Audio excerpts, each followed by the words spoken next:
Welcome back to Pastor Emilie's Story Hour. We're reading Rilla of Ingleside by Lucy Maud Montgomery. Chapter 2.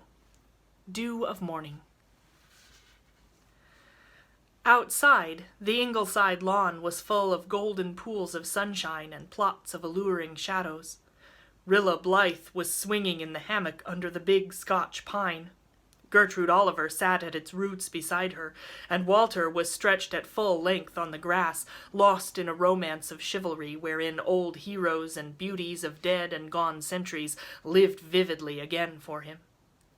Rilla was the baby of the Blythe family, and was in a chronic state of secret indignation because nobody believed she was grown up. She was so nearly 15 that she called herself that, and she was quite as tall as Di and Nan. Also, she was nearly as pretty as Susan believed her to be. She had great, dreamy hazel eyes, a milky skin dappled with little golden freckles, and delicately arched eyebrows, giving her a demure, questioning look which made people, especially lads in their teens, want to answer it. Her hair was ripely, ruddily brown, and a little dent in her upper lip looked as if some good fairy had pressed it in with her finger at Rilla's christening. Rilla, whose best friends could not deny her share of vanity, thought her face would do very well, but worried over her figure. She wished her mother could be prevailed upon to let her wear longer dresses. She, who had been so plump and roly-poly in the old Rainbow Valley days, was incredibly slim now, in the arms and legs period. Jem and Shirley harrowed her soul by calling her Spider. Yet she somehow escaped awkwardness. There was something in her movements that made you think she never walked, but always danced. She had been much petted and a wee bit spoiled, but still the general opinion was that Rilla Blythe was a very sweet girl, even if she were not so clever as Nan and Di. Miss Oliver, who was going home that night for vacation, had boarded for a year at Ingleside. The Blythes had taken her in to please Rilla, who was fathoms deep in love with her teacher, and was even willing to share her room, since no other was available. Gertrude Oliver was 28, and life had been a struggle for her. She was a striking-looking girl, with rather sad, almond-shaped brown eyes, a clever, rather mocking mouth, and enormous masses of black hair twisted about her head. She was not pretty, but there was a certain charm of interest and mystery in her face. Even her occasional moods of gloom and cynicism had allurement for Rilla. These moods came only when Miss Oliver was tired. At all other times she was a stimulating companion. Walter and Rilla were her favorites, and she was the confidant of the secret wishes and aspirations of both. She knew that Rilla longed to be out, to go to parties as Nan and Di did, and to have dainty evening dresses and beaux, in the plural at that. As for Walter, Miss Oliver knew that he had written a sequence of sonnets to Rosamond, i.e. Faith Meredith, and that he aimed at a professorship of English literature in some big college. She knew his passionate love of beauty and his equally passionate hatred of ugliness. She knew his strength and his weakness. Walter was, as ever, the handsomest of the Ingleside boys. Glossy black hair, brilliant dark gray eyes, faultless features, and a poet to his fingertips. Miss Oliver was no partial critic, and she knew that Walter Blythe had a wonderful gift. That sonnet sequence was really a remarkable thing for a lad of 20 to write. Rilla loved her big brother Walter with all her heart. He never teased her as Jem and Shirley did. He never called her Spider.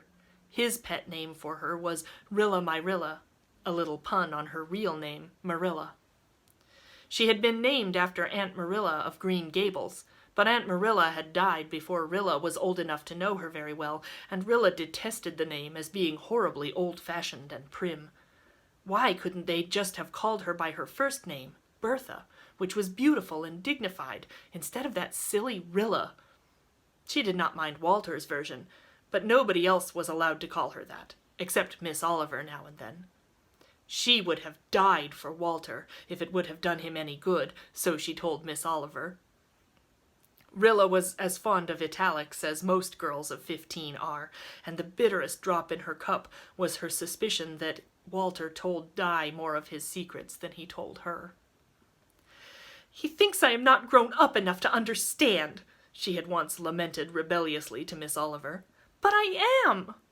And I would never tell them to a single soul, not even to you, Miss Oliver. I tell you all my own. I just couldn't be happy if I had any secret from you, dearest. But I would never betray his. I tell him everything.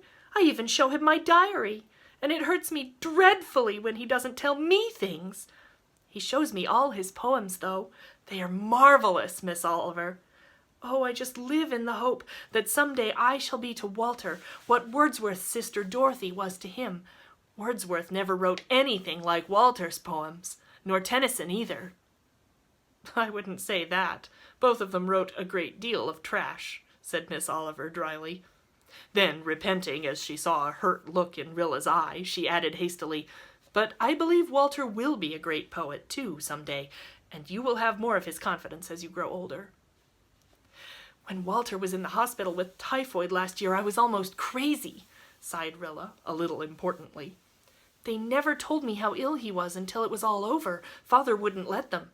I'm glad I didn't know. I couldn't have borne it. I cried myself to sleep every night as it was. But sometimes," concluded Rilla bitterly, she liked to speak bitterly now and then in imitation of Miss Oliver, "sometimes I think Walter cares more for Dog Monday than he does for me."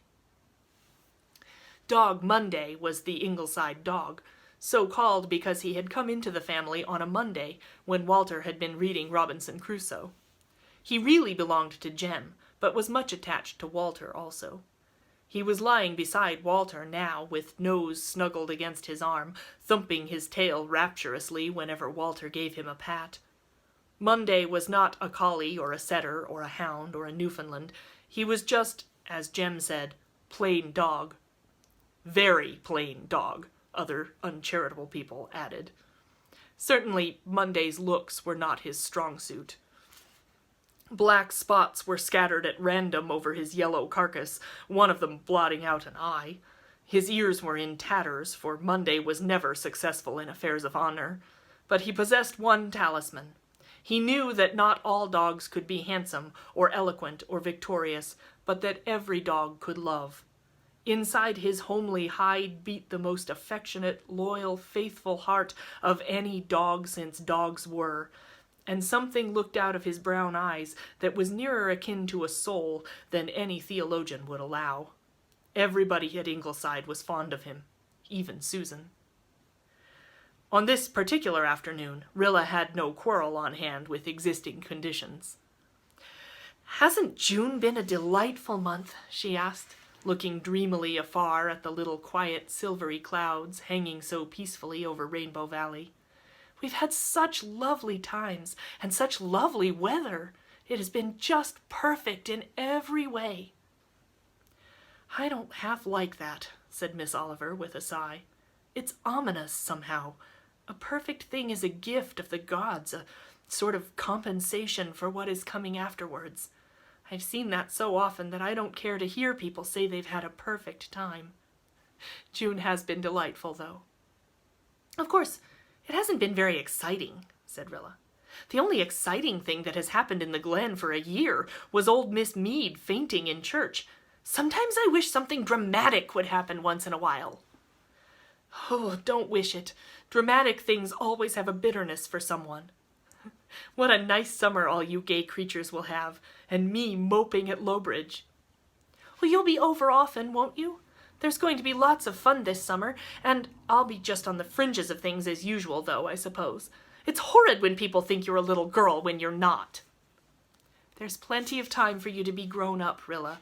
Don't wish your youth away. It goes so quickly. You'll begin to taste life soon enough." "Taste life? I want to eat it," cried Rilla, laughing. "I want everything a girl can have. I'll be 15 in another month, and then nobody can say I'm a child any longer. I heard someone say that the years from 15 to 19 are the best years in a girl's life. I'm going to make them perfectly splendid, just fill them with fun." "There's no use thinking about what you're going to do. You are tolerably sure not to do it."